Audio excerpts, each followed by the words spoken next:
Halo, kami dari kelompok 12 Antropologi Politik akan memaparkan mengenai kapitalisme dan kependudukan. Kapitalisme merupakan sebuah kata benda yang disamakan dengan terma kapital yang bermakna dana.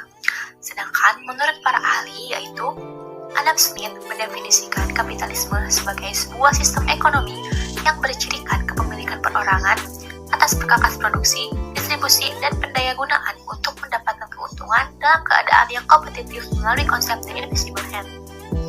Sedangkan Max Weber mendefinisikan kapitalisme sebagai sebuah cara produksi kredit yang berlandaskan kerja berhonorium untuk dipasarkan dan sebagai sistem produksi komoditi berdasarkan kerja berupah untuk dijual dan diperjualbelikan dalam rangka mendapatkan laba.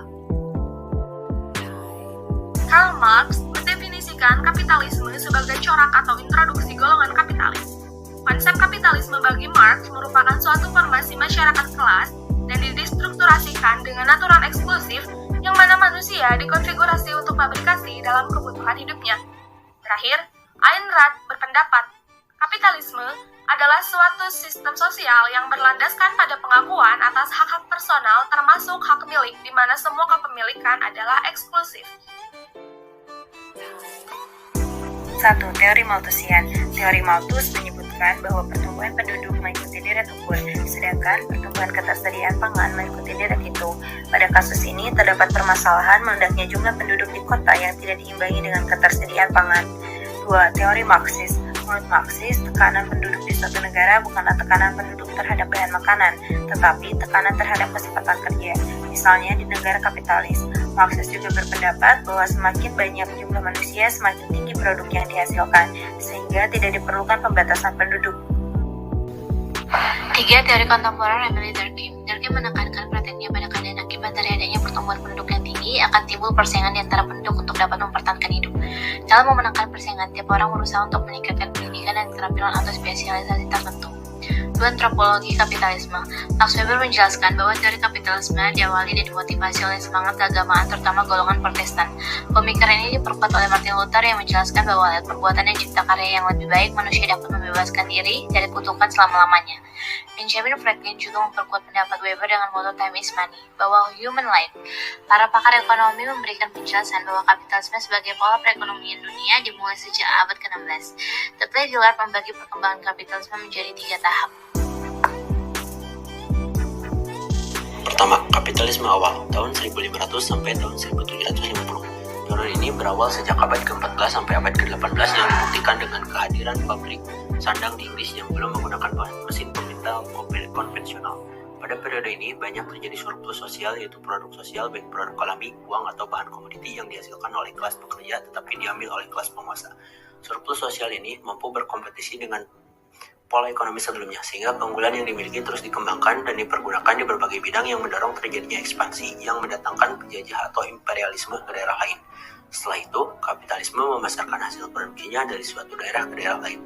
Pada akhirnya, perdagangan yang dilakukan menjadi perdagangan yang diterima oleh masyarakat pada umumnya. Kapitalisme klasik.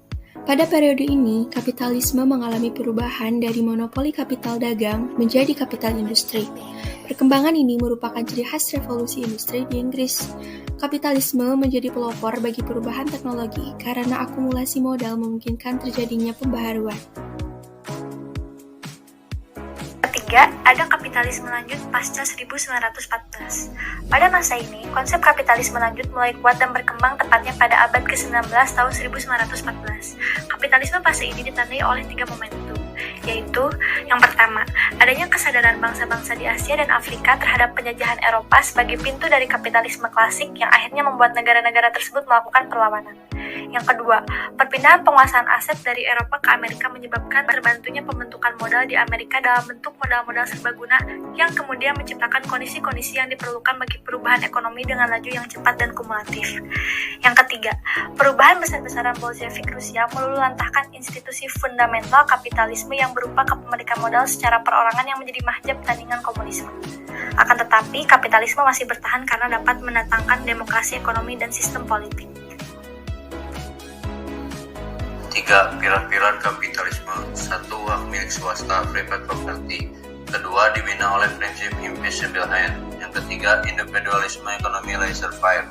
4. Persaingan dan pasar-pasar bebas, free market competition. 4. Ciri-ciri kapitalisme. 1.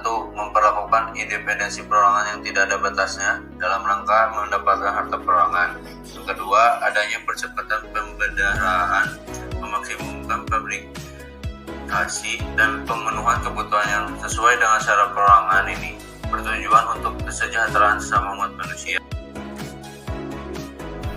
Prinsip kapitalisme. 1. Akumulasi kapital.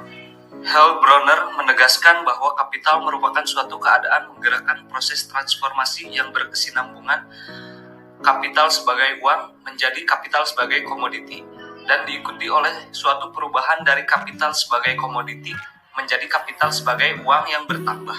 2. Dorongan untuk akumulasi kapital.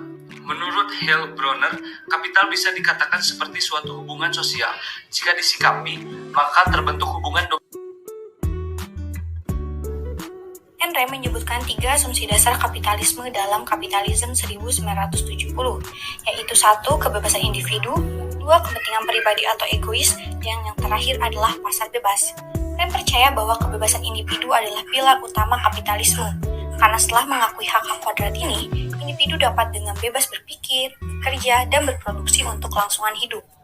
Pada gilirannya, pengakuan institusional atas hak-hak individu memungkinkan individu untuk mewujudkan kepentingan mereka sendiri.